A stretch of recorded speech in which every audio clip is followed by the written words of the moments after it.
सरकार वाह हाणे त पुलिस के पूरी वर्दी भी कोन थी मिले 3 महीना थी विया आहिनि बूटे ई छॾी पिया अञा ताईं नवां बूटे ई नथा मिलनि वॾे साहब खां घुरूं था चए थो चुप कर पुलिस वारनि जी त का इज़त ई कोन्हे बिना लाइसेंस जे हथियार खणण मना आहे डंडे जो लाइसेंस ॾेखार हाँ हाँ आए लाइसेंस ॾेखारियां तो ही वठ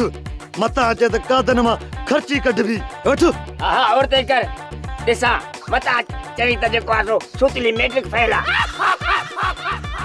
थोड़ी जो बिल ॾिनो मांस निभागो किथे पढ़ी न वञे ईअं बि करे फासाए चवांसि त मूंखे कुले ते खणी हली थाणे ते छॾी अचे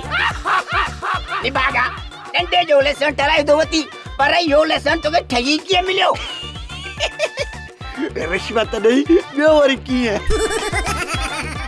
ठीकु आहे भला इहो त ॿुधाए हिन डंडे में गोलियूं पवंदियूं किथां आहिनि चरियो आई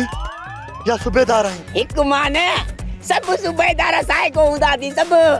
एसपी जा तड़का खाई खाई सगा थी वेंदा अथई मां तुलो हिन करे न आया थियो जो मुंहिंजो आज़मो ख़राब आहे जल्दी कर ॿुधाए हिन में गोलियूं किथां पवंदियूं आहिनि मूंखे ख़बर न आहे तोखे ख़बर न आहे त पोइ डंडो खयो छो अथई इहो ॾोह नथी इहा ना समझी थी ना समझी भला इहो ॿुधाए हिन में कहिड़े बोर जूं गोलियूं पवंदियूं आहिनि साहब वाला कसमाई डंडो आहे डंडो ये रेफल नथी वाला है वासोई मुझी जान छड वा छो कढ पियो आहे मुझे हर के न ॾोहारनि खे आज़ाद छॾे ॾींदासीं न त अमन अमान जो मसइलो पैदा थींदो ओ साहब डंडे में गोलियूं न आहिनि पवंदियूं पोइ खयो छो अथई साहब मां कुत्ते ॿिले खां खयो आहे अच्छा तोखे त ताम जानवरनि खे मारींदो आहीं हाणे त तोखे थाणे ते हलणो ई पवंदो ओ साहब तुंहिंजे सवालनि ऐं जवाबनि खां बहितर आहे त मां थाणे ते हलां तरस ईअं न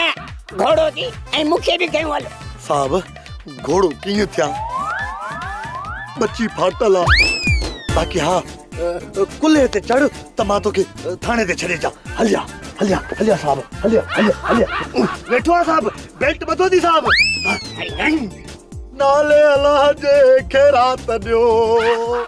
सोप सीरियल मश्करनि जो ॻोठ सीज़न 2 जा तमाम एपिसोड्स ॾिसो हाणे HD क्वालिटीअ में विज़िट करियो असांजो YouTube channel Sindh TV HD drama.